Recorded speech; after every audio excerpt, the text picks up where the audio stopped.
Consider this. 100% of owners will leave their business one day, but few are prepared. Are you? Don't worry, you're in the right place with this podcast, Succession Stories. Host Laurie Barkman, the Business Transition Sherpa, guides you from transition to transaction, from building value in your business to letting go. Laurie is a business transition and M&A advisor, specializing in growth, acquisitions, and selling owner-led companies. She's also the author of the Business Transition Handbook. Get your copy and learn how to avoid succession pitfalls and create valuable exit options. Sign up for a business transition newsletter at successionstories.com. Show us the love by subscribing to the show and posting a review. We appreciate you. Now, here's this week's Succession Stories with Laurie Barkman. How can we be better equipped for the emotional nature of succession planning?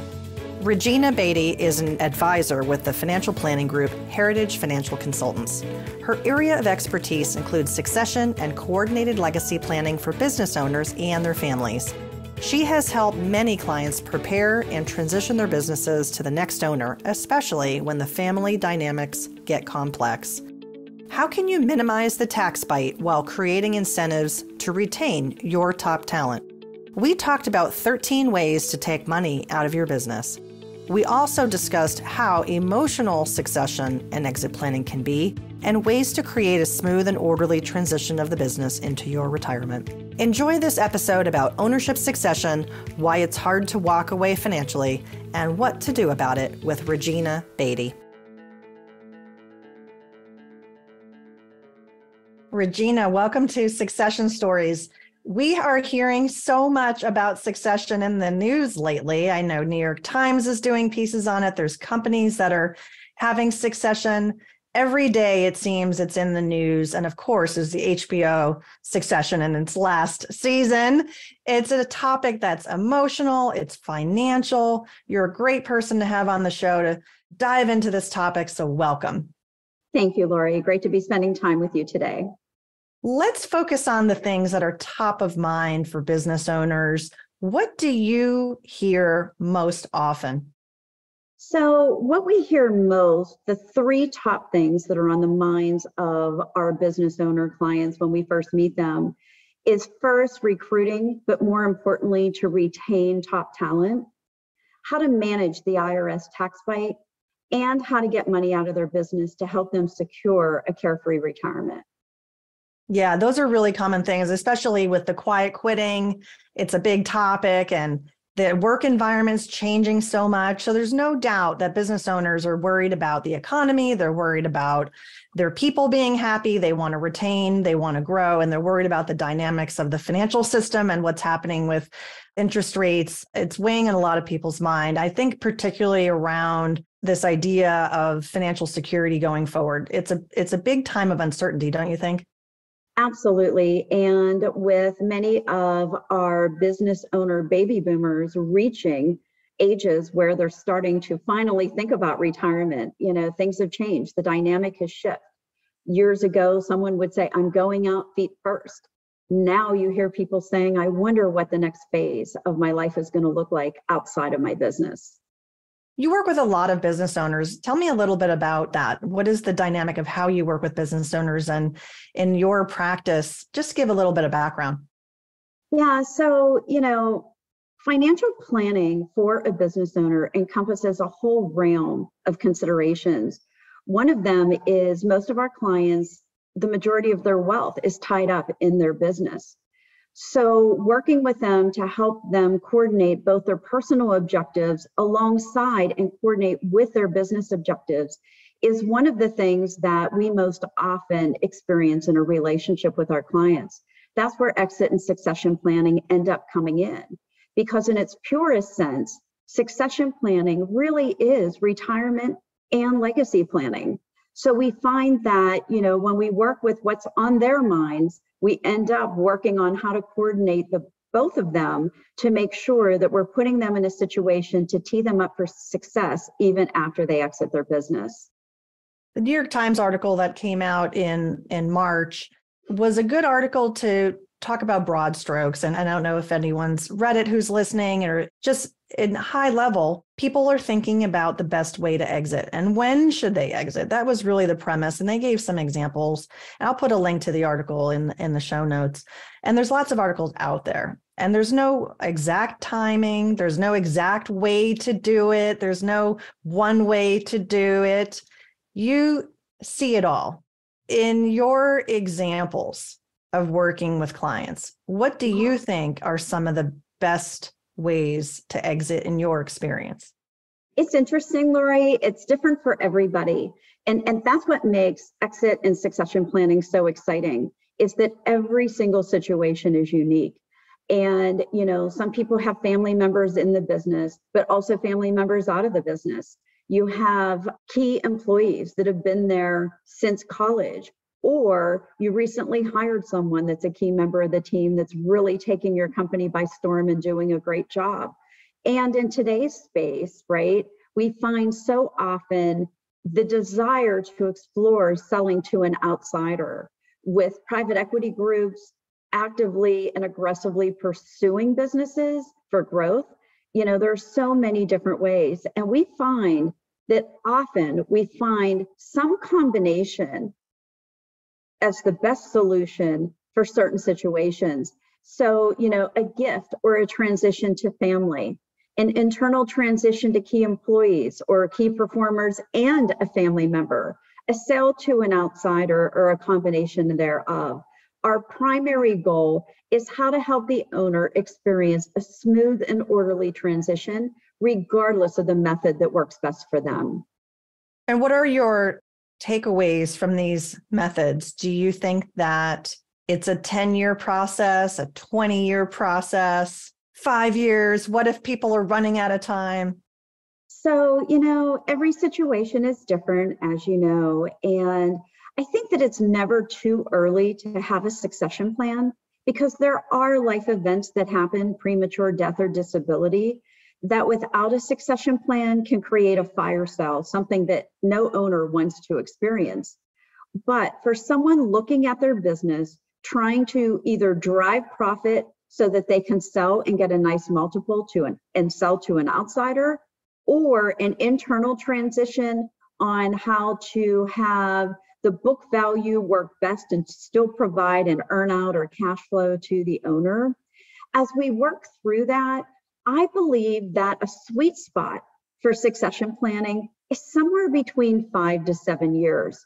Now, that's changed a little bit. With the pandemic, it kind of changed our thought process a little bit, that maybe closer to 7 years rather than 5 to 7. But that doesn't mean we don't have situations where something happened, there's a family event or a life event that we have to quickly get things together and maybe only have 9 months to a year to make something happen. And we still look for creative ideas and help our clients find ways to best get the most tax efficient money out of their business when they're trying to monetize. Tax efficiency. Let's talk about this IRS tax bite. You mentioned it in the top 3 things earlier. What do business owners need to be thinking about to minimize this tax bite? Yeah, so, when we look at taxes and we look at revenue and cash flow, more often than not, it's not what you make, it's what you get to keep of what you make that really matters. And, there are many different avenues that our clients get. Year-end tax planning, where they run out and buy a whole bunch of equipment because they know they can use it someday, rather than writing the check to the Uncle Sam. And then in many cases, we have, the self-employed pension, the SEP plan for, your 1 or 2 man employee shop, man or woman, really. And then, you look at simple IRA, which is a low cost way to have some type of retirement plan for an employer, or the 401k with either safe harbor or profit sharing, discretionary or mandatory. So those are some of the typical ways that most of our clients find ways to either defer money before taxes or to make big purchases to reduce taxation. But that doesn't always work. The big purchase at the end of the year It doesn't always work when you're trying to sell your business in a few years, because now you're reducing your profit, which is going to reduce what it looks like you're going to be worth to an outside buyer. So there's a very, very delicate balance there that your whole advisory team, including someone like me, someone like you, Laurie, the CPA and the attorney, working on all of it together to determine the best combination method and giving that proactive advice to make sure that you're not shooting yourself in the foot by buying 3 or 4 great big pieces of equipment, writing them all off in 1 year and going from there. One of the options that we have found that is working very, very well for our clients that they don't typically get advice on is a bolt-on to a 401k or a standalone cash balance plan. So a cash balance plan is a defined benefit plan, and if structured properly for the right company and the right owner, can really, really take huge advantage of how this plan works to be able to pay yourself first and put more money away before tax, but at the same time, helping your employees because you're giving a value add that's a little different than what most employers provide. I don't know a lot about this plan. We haven't talked about it on the show. You and I talked about it off air. This is called a cash balance plan, correct? Yep. Okay, so this is kind of a big deal. I think we should dive in a little bit deeper. Okay. Can you give us a little more of a flavor or some examples of how it's worked for some of your clients? Sure. So, let's first talk a little bit about what it is, right? It allows the owner the ability to put away more money pre-tax each year than would a traditional retirement plan. The cash balance portion of a plan, because it is a design, it's a defined benefit plan that in conjunction with a traditional 401k will use factors to exponentially increase the allowable deductible contributions. And then when we do business owner planning with our clients, we often do this valuation study that comes with a cash balance plan to determine whether or not it makes sense. So that is, you need a third-party administrator coordinating with someone like us to determine whether or not it's a good fit for that particular business. And so talk a little bit about what are the dynamics for people who are in the plan or leave the plan. There's always ins and outs of all of that. Sure. How do you end a plan? Like, what are some of the mechanics of this that if someone's thinking, oh, wait, this could be interesting for us to put more into savings and help our employees, and even the math, like how does this work, or what's the nest egg that they could benefit from? Okay, so a 401k is a defined contribution plan, meaning that you put money in, there's going to be a match more often than not, maybe some profit sharing, and the underlying assets in the plan are professionally managed investments, right? And so it's a defined contribution. You know what you can put in, what your match is going to be, but it's undetermined what it's going to be worth in the future, because what we're defining in the plan document is what the contributions will be. In a cash balance plan, it works the opposite. It's a defined benefit plan. So factors like age of the owner and or spouse if they work in the business, and then the rank and file employees, using factors related to age, time horizon to retirement, and what the average earnings of the business is, or a forecasted earnings. The third-party administrator does a calculation, a valuation study that will determine how much can be put in. And I'll use an example. We have a client that they're in their 50s, husband and wife both work there. They have a 401k with profit sharing, and they have 6 employees. Because the owners are a little bit older and closer to retirement, the plan works in their favor because they are the highest compensated employees in the business. So in their situation, they were able to defer 200 and some thousand and give away 30,000. So they benefited 90% of the check that they wrote for this plan, they benefited before tax in a 37% tax bracket. They saved $100,000 in taxes. They gave away 30 on a vesting schedule. The employees just don't have access to this money. It's just like any other, like a 401k, where you have a vesting schedule that you determine. So if they leave prematurely, they will forfeit part of the contributions that were made on their behalf. But every year we go through this valuation study based on what the financials look like at the end of the year, and then determine what the maximum contribution can be for that year. Who is your most important customer?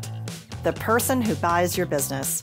Stony Hill Advisors works with owners to maximize the value when you're ready to sell. Get started today with a business valuation by visiting stonyhilladvisors.com/podcast. I want to go back to legacy planning. Okay. We do talk about this topic a lot on the show. And there's different goals that a family may have to transition to the children, transition to siblings. The larger the family becomes, it can be more complex, especially if there's blended families, which you mentioned before. And this is their biggest asset. And I talk with a lot of clients about options. I think it's good to create options. And when time is on your side, you have more time to effectuate a plan and decide a path forward. But this can be very emotional. This is not an easy thing to do, especially if the next generation is not well suited to be in the business. So you might have people that are operators. I was just talking to a brother. His other brother is out of the business. He's in the business. He's active. He wants to buy it from the parents, but it's very fraught with emotion that there's disagreement potentially between the two brothers and what they believe they each should have in terms of the transition. So what's the upshot? What's the question? I guess the question to you is, in your practice, when you are working with business owners and you can feel the emotion in the room, how do you start the conversation about their vision, if it's the parents or whoever you're speaking with? How do you get them to shape out a vision for their legacy and start to work through some of these challenging dynamics? So it's interesting that you say that, Laurie, because as you're telling the example, all of my emotions are like all over the place, right? Because we're in this situation often. And in our practice, we actually go through what we call emotional intelligence training, because it is complicated. Families don't look like what they used to before. It's not the Cleavers where you have the mom and the dad and the two kids. I mean, you have blended families, you have, special needs. I mean, with the epidemic of adult children and more are coming that are on the spectrum, or emotional disorders or substance abuse disorders, on top of some children well suited to be in the business and some just aren't.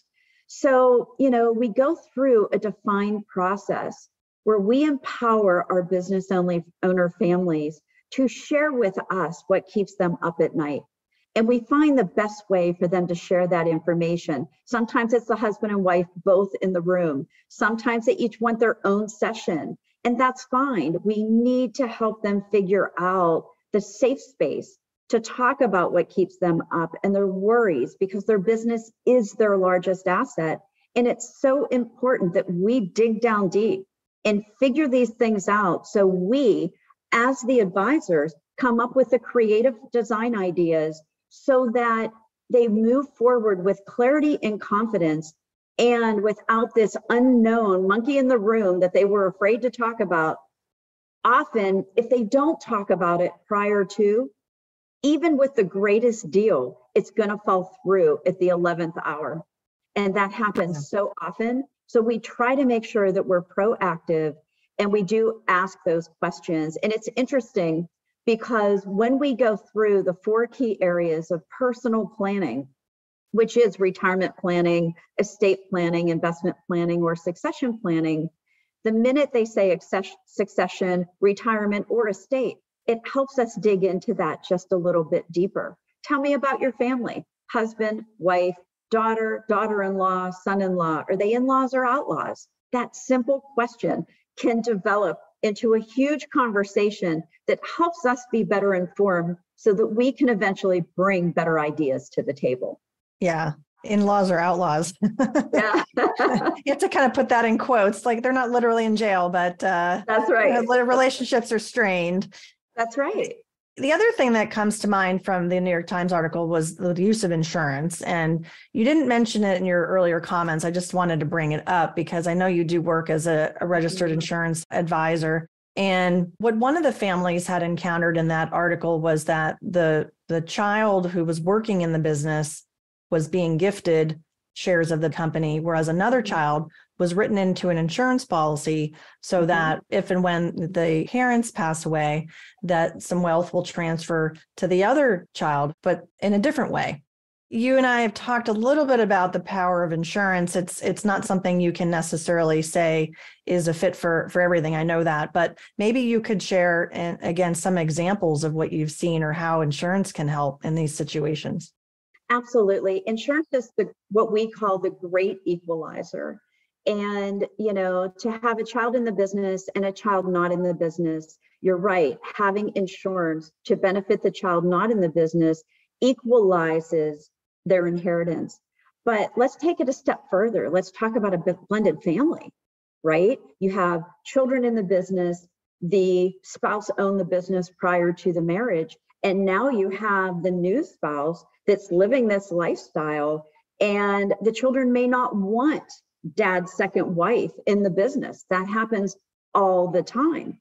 Well, having insurance structured properly to benefit the wife allows her to not even need to be in the business to sustain the standard of living that she's come accustomed to. So there are so many things, but one thing that's really important when considering insurance, it's not just running out there and grabbing insurance, because insurance also, it helps equalize for partners. But if not structured properly, insurance becomes part of your taxable estate. And it's so important to work with an insurance professional. And most financial planners, certified financial planners, are insurance professionals as well, because not structuring it properly can create a whole other set of issues after a death, which is the most stressful time for a family in the first place. So really working with someone who understands how to properly design it. It's also a way to help key employees buy into the business. There are so many different uses of insurance, or golden handcuffs. Some of our business owners want to take care of some of their key employees, and they put insurance policies on them that help benefit their families, but the business owner can recover part of the premium that they pay, or not if they choose not to. There are so many reasons that insurance becomes a very viable planning tool. But remember, a lot of people say, I don't believe in insurance. It's not a religion. It's just a tool. And if it's used effectively, it can help solve a lot of the problems in a succession situation. But if used ineffectively, it can be your worst nightmare. So it's really important that it's structured properly. Yeah, and it's probably worth noting, you and I today have been talking a lot about transition to the next generation and keeping it within the family. But if insurance policies can also be a tool, and the planning process just in general for the whole conversation, not just this insurance piece of it, but the whole idea about proactive planning and how to think about the tax implications is good for owners when they want to sell to a third party also. So I don't want listeners to think, oh, this is only if I'm going to transition to my family. I think it's also very useful for the conversations around management, selling to a third party or selling, shares and gifting shares, whatever the methodology is going to be to transition it to management. And the insurance is going to be super helpful because the buyers are going to want to know that, let's say it's a private equity group or a strategic company who's going to acquire the business. They want to know that the management team is intact and ready to move over. And so the golden handcuff phrase that you used is really important, right? These incentives to stay. That's right. We have a company that we work with. This is a fun example that we had done golden handcuff policies about 7 years ago for their young management team. So it was inexpensive. They were putting $6,000 and $8,000, depending on the positions, away a year for each of these employees. And we used a loan regime that if they left prematurely, they would owe the money back, which was fine. They were happy to have the insurance. It builds cash value. Well, one of their key people has been approached every single year for the last 3 years by competition, and he cannot walk away from the cash value. He has a 15-year agreement before it's fully vested. That's the nice part about insurance. You don't have ERISA rules in there and things like that. And he just cannot walk away because the cash value keeps growing, and that's money he would be taking away from his family. So it's funny, we have the review every year, or they'll call and say, hey, you need to have a talk with him. He needs to understand what he's giving up because we have a feeling he's being talked to again. And it really does work. So it's kind of fun to see it in action. And, and insurance is triple net tax free if it's designed appropriately. So that's also an important consideration. Yeah. Well, let's wind down and kind of begin where we started. I asked you this high level question about what's on top of mind for business owners today.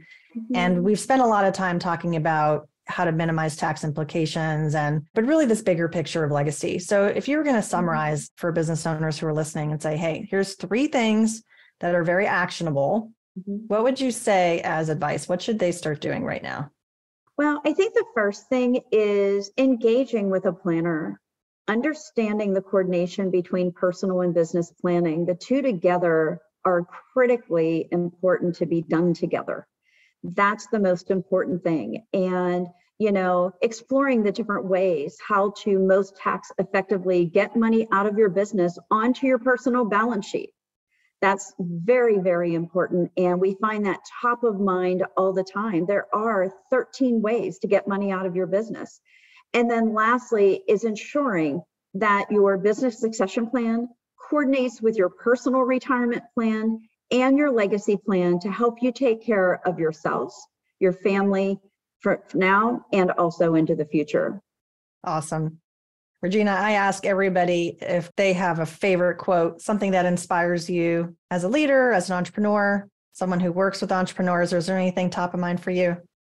Well, there are so many because they're, again, all the top of mind and everything else. But for me, I feel like it's more what we try to do. I feel like if you help take care of your clients and who and what they care about, right? Who and what they love, that you will always feel good that you're doing a good job. And that's what we try to do. We want our business owner families to know that they're taken care of, but also their families and their employees. And if people want to follow up to get in touch and learn more, what's the best way to find you? Okay, our website is distinctivewealthstrategies.com or email Regina.Beatty, like Warren Beatty, BEATTY, at L as in Larry, F as in Frank, G as in girl.com. Awesome. And we'll put that in the show notes, of course. Perfect. Regina, thank you so much for being on the show with me today. It was a pleasure speaking with you, and I look forward to more conversations together. That's awesome, Laurie. It was a pleasure as well. To the listeners, thank you so much. Be sure to follow Succession Stories in your favorite podcast player and on YouTube to maximize value of your business and plan for future transition. Reach out to me for a complimentary assessment at meetlaurie.barkman.com. Join me next time on Succession Stories for more insights from transition to transaction. I hope that today's episode resonated with you. What actions will you take as a result? If you want to grow, sell, or transition your business, our strategic transition planning process provides clarity and objectivity on the big questions that may be weighing on your mind. Make an intention and take the next step. Set up a complimentary consultation with me to discuss your goals at thebusinesstransitionsherpa.com. That's thebusinesstransitionsherpa.com.